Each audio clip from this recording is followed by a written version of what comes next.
Olá! Vamos dar prosseguimento às nossas videoaulas sobre a Lei de Diretrizes e Bases da Educação Nacional. Agora a gente fica com a educação indígena, que é uma forma de se oferecer a educação escolar. A nossa LDB diz que o sistema de ensino da União, com a colaboração das agências federais de fomento à cultura e assistência aos índios, desenvolverá programas integrados de ensino e pesquisa para a oferta da educação escolar bilíngue e intercultural aos povos indígenas. A educação escolar indígena, ela é bilíngue, porque ela será ministrada na língua portuguesa e também na língua materna daquela comunidade.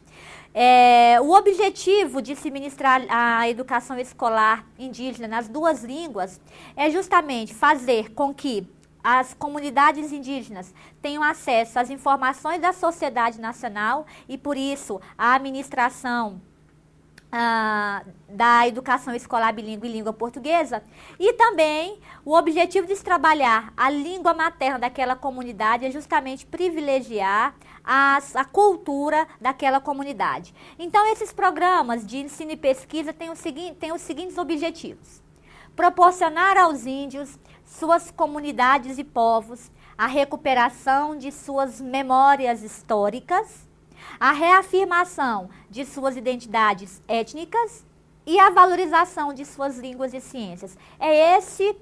São esses os objetivos que estão ligados ao fato de ministrarmos a educação escolar indígena na língua materna daquela comunidade. E o outro objetivo de se ministrar a educação escolar aos povos indígenas na língua portuguesa é garantir aos índios, suas comunidades e povos o acesso às informações e conhecimentos técnicos e científicos da sociedade nacional e demais sociedades indígenas e não índias. Então, o objetivo é fazer com que as comunidades indígenas tenham acesso às informações que são veiculadas no nosso país e, portanto, são informações em língua portuguesa. Bom, esses programas de ensino e pesquisa têm o objetivo de fortalecer as práticas socioculturais e a língua materna de cada comunidade indígena. Tem o objetivo também de manter programas de formação de pessoal especializado, destinado à educação escolar nas comunidades indígenas. Então, há um programa para a formação do pessoal que irá trabalhar nessas comunidades indígenas, que irá desenvolver o trabalho pedagógico nas comunidades indígenas. Bom, nós ainda temos o objetivo de desenvolver currículos e programas específicos, neles incluindo os conteúdos culturais correspondentes às respectivas comunidades. Então, no momento de se oferecer a educação escolar indígena, o conteúdo ele é todo direcionado para uma determinada comunidade. E nós sabemos que existem várias comunidades indígenas no nosso país, cada comunidade tem as suas peculiaridades, tem os seus traços marcantes, e isso deve ser considerado no momento de se eleger os conteúdos que serão trabalhados com aquela comunidade. Há também o objetivo de elaborar e publicar sistematicamente o material específico e diferenciado. Se cada comunidade indígena tem suas peculiaridades, suas características, seus traços culturais, o material didático também será diferenciado. Para cada comunidade indígena nós teremos um perfil de material didático. Bom, e aí agora nós faremos algumas questões sobre a educação escolar indígena. Bom, aí nós temos a seguinte questão: as escolas indígenas possuem normas e ordenamento jurídico próprios, preservando o mesmo currículo adotado pelos demais sistemas de ensino. A questão está errada. O currículo adotado pelas escolas indígenas, ele é um currículo diferenciado, porque ele deve atender às características, às necessidades, as peculiaridades daquela comunidade indígena. Então, a questão está incorreta. Outra questão: estudantes que não pertençam às populações indígenas podem frequentar regularmente essas escolas, se viverem nas proximidades dessas populações. A questão está errada. E a questão está errada porque a educação escolar indígena, ela é direcionada para os povos indígenas. Então, estudantes que não pertencem àquelas comunidades não podem fazer parte daquelas escolas. Uma vez que o ensino será ministrado de forma bilíngue, em língua portuguesa e na língua daquela comunidade. É necessário que os alunos façam parte daquela comunidade para compreenderem a língua e também entenderem, compreenderem o trabalho pedagógico direcionado para a reafirmação da identidade étnica daquela comunidade. Então, estudantes que não pertencem àquela comunidade indígena não podem frequentar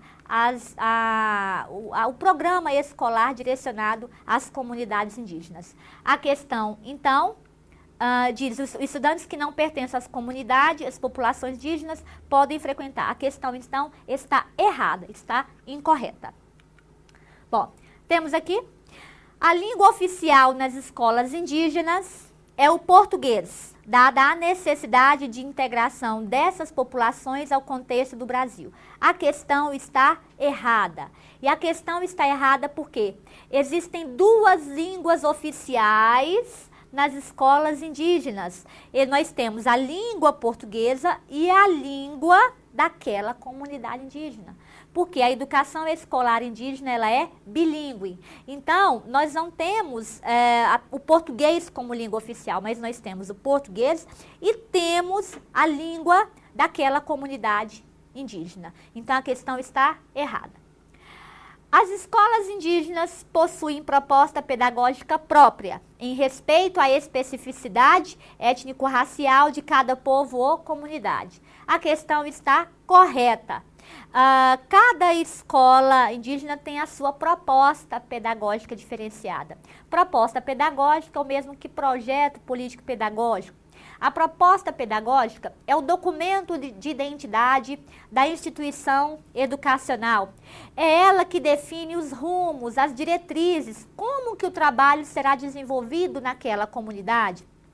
Ela traça os planos, os projetos que serão desenvolvidos, ela traz o perfil daquela instituição educacional.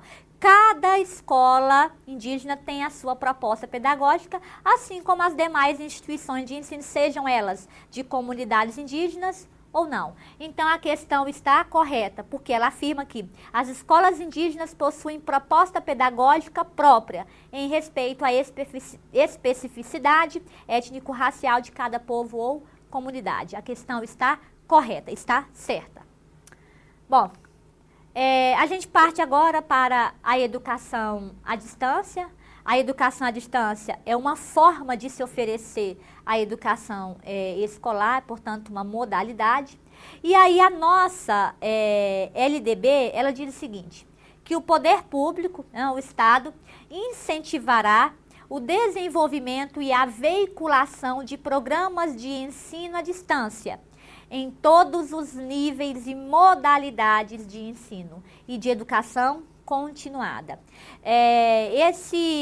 Essa norma nos diz que o poder público incentivará os programas de educação à distância. E é importante ressaltar que a educação à distância, ela é organizada com abertura e regime especiais, se comparada à educação presencial. E ela será oferecida por instituições especificamente credenciadas pela União.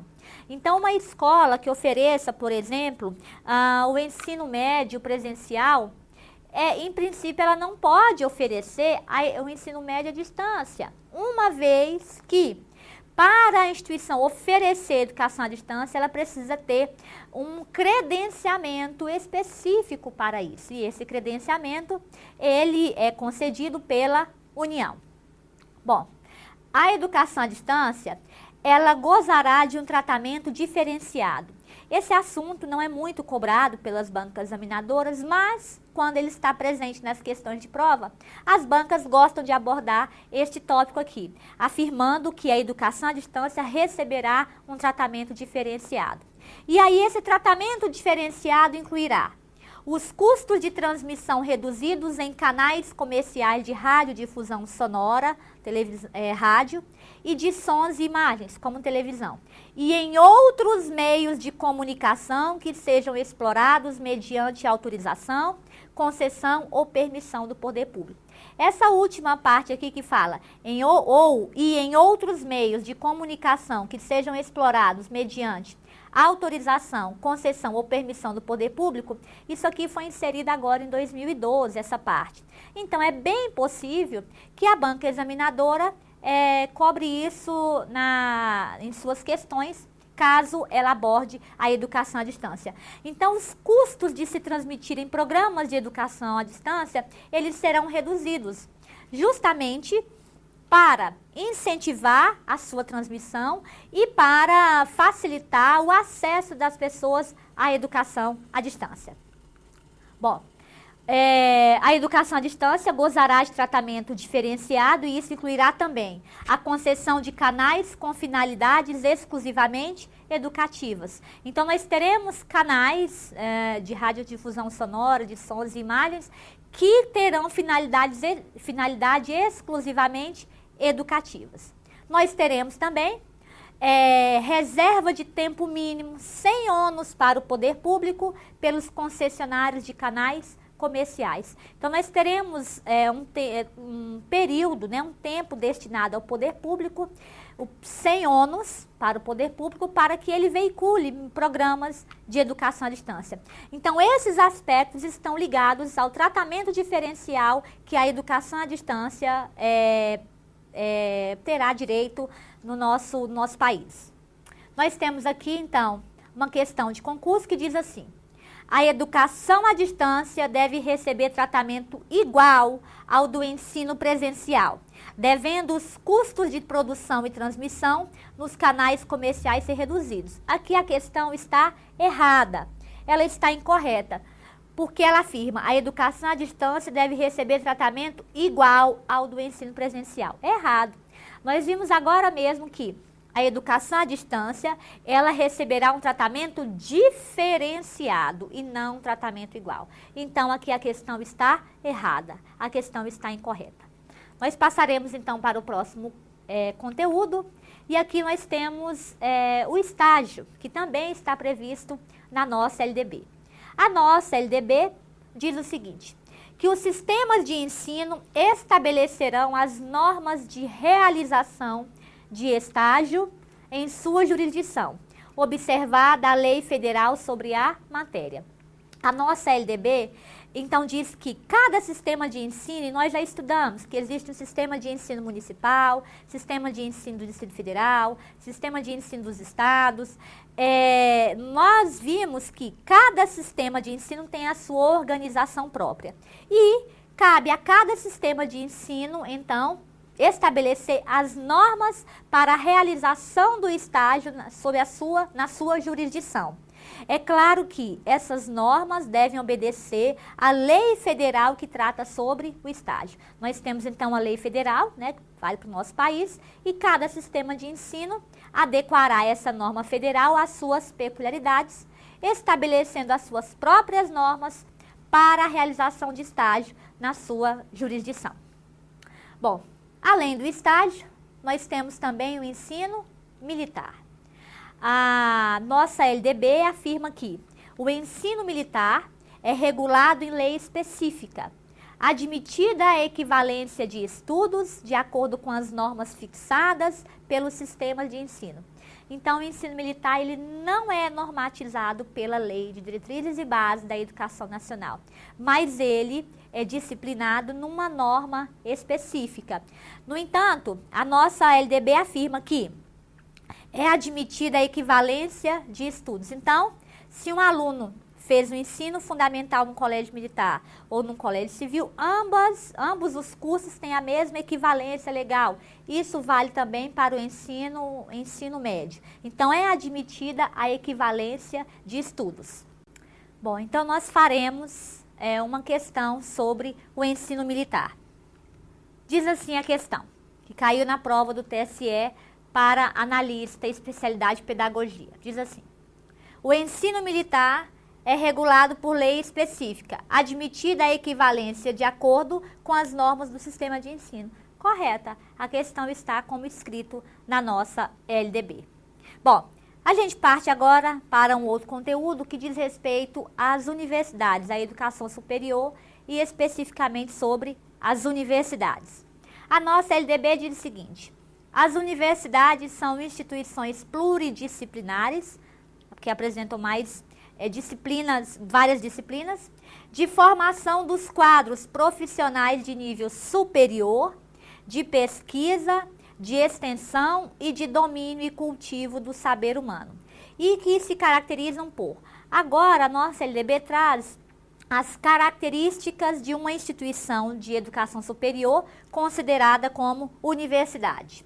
Bom, de acordo com a LDB, as universidades caracterizam-se por ter uma produção intelectual institucionalizada, mediante o estudo sistemático dos temas e problemas mais relevantes, tanto do ponto de vista científico e cultural, quanto regional e nacional. Então, as universidades, elas são caracterizadas por terem essa produção científica muito forte. E essa produção científica, ela aborda os aspectos culturais, regionais e nacionais do nosso país. Bom, outra característica que são próprias das universidades são: um terço do corpo docente, pelo menos, deverá ter a titulação acadêmica de mestrado ou doutorado.